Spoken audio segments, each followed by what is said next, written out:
लखनऊ पूर्वांचल विद्युत वितरण निगम के निजीकरण के खिलाफ आंदोलनरत कार्मिकों के कार्य बहिष्कार को समाप्त कराने की कोशिशें देर रात विफल हो गयी। ऊर्जा मंत्री श्रीकांत शर्मा की उपस्थिति में जिन बातों पर सहमति बनी थी, उनके जाने के बाद बात बिगड़ गई। अपर मुख्य सचिव व पावर कॉर्पोरेशन के CMD अरविंद कुमार ने समझौता पत्र पर हस्ताक्षर करने से मना कर दिया। विद्युत कर्मचारी संयुक्त संघर्ष समिति ने कार्य बहिष्कार जारी रखने का फैसला लिया है। अब अलग अलग जिलों में लगभग 25,000 कर्मचारी इसके खिलाफ विरोध प्रदर्शन करेंगे।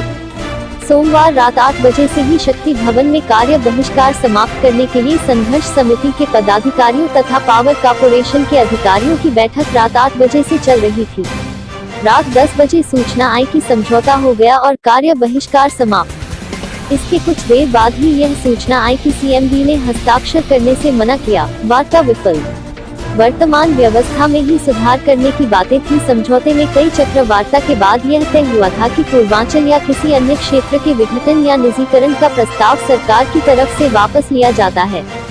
वर्तमान व्यवस्था में ही विद्युत वितरण में सुधार की सार्थक कार्यवाही की जाएगी। सर, हड़ताल चल रही है, किन मांगों को लेकर के और क्या बात हो पाई थी?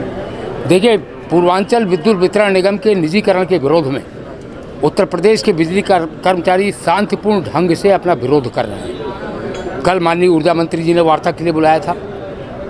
3 बजे से 8 बजे तक माननीय ऊर्जा मंत्री जी से कई चक्कर में वार्ता हुई और माननीय ऊर्जा मंत्री जी ने बिजली कर्मचारियों की इस मांग को कि वर्तमान व्यवस्था में ही सुधार किया जाए, जो उनका एक समझौता भी है अप्रैल 18 का। उन्होंने कहा उस समझौते के प्रति उत्तर प्रदेश की सरकार पूरी तरह से प्रतिबद्ध है और यह लिखित तौर पर ड्राफ्ट उन्होंने बना दिया कि उत्तर प्रदेश में कोई निजीकरण नहीं होगा और पूर्वांचल विद्युत वितरण निगम के निजीकरण का प्रस्ताव वापस लिया जाता है। यह शब्द माननीय ऊर्जा मंत्री जी ने कहे, समझौते में लिख दिए गए। माननीय ऊर्जा मंत्री जी का हम लोगों ने स्वागत किया, उनके जिंदाबाद के नारे लगे। उसके बाद उन्होंने चेयरमैन को कहा कि अब आप लोग इसको साइन कर दीजिए। 1.5 घंटे तक पावर कॉर्पोरेशन के चेयरमैन, जो एडिशनल चीफ सेक्रेटरी एनर्जी भी हैं, अरविंद कुमार, उन्होंने हम लोगों को इंतज़ार करवाया। जब मैंने उनको बार बार मैसेज दे के बुलाया तो बाहर आके उन्होंने कहा कि मैं इस समझौते पर सिग्नेचर नहीं करूँगा। मैंने उनसे कहा कि माननीय ऊर्जा मंत्री जी के सामने आपने इसको तय किया है, अब आप इससे मुकर रहे हैं तो क्या माना जाए यह वार्ता विफल हो गई?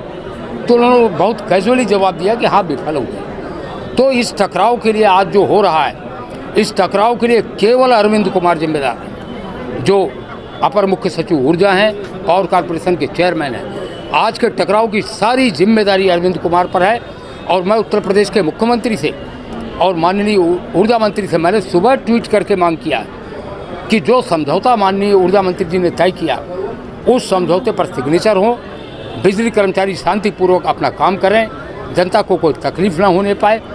और अब मैं मांग कर रहा हूं कि अरविंद कुमार को तत्काल हटाया जाए, क्योंकि उत्तर प्रदेश में बिजली के क्षेत्र में टकराव की जिम्मेदारी उनकी है।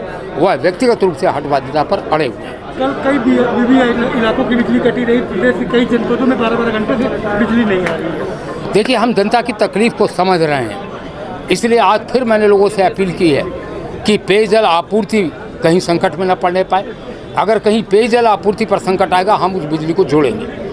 अगर किसी अस्पताल की बिजली कटेगी तो हम उस बिजली को भी जोड़ेंगे। लेकिन जनता से हम अपील करेंगे कि इसमें हमारे साथ खड़ी हो।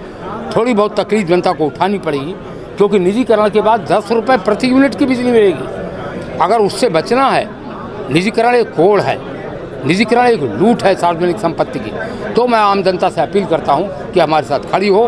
हम अस्पताल में बिजली कटने नहीं देंगे, पेयजल की आपूर्ति ठप नहीं होने देंगे। वह काम चलेगा ये प्रोजेक्ट? यह हटवादिता है। यह तो कल माननीय ऊर्जा मंत्री ने तय कर दिया था। यह अरविंद कुमार की हटवादिता के कारण आज यहाँ लोग बैठे हैं, नहीं तो अभी लोग काम पर रहे होते। एक व्यक्ति, मैं आपके माध्यम से पूछना चाहता हूँ कि एक व्यक्ति उत्तर प्रदेश की सरकार से बड़ा हो गया है? इतनी हटवादिता चल रही है उत्तर प्रदेश में। चैनल को सब्सक्राइब करें और बेल आइकन दबाएं ताकि आप तक पहुंचे हमारी हर खबर सबसे तेज।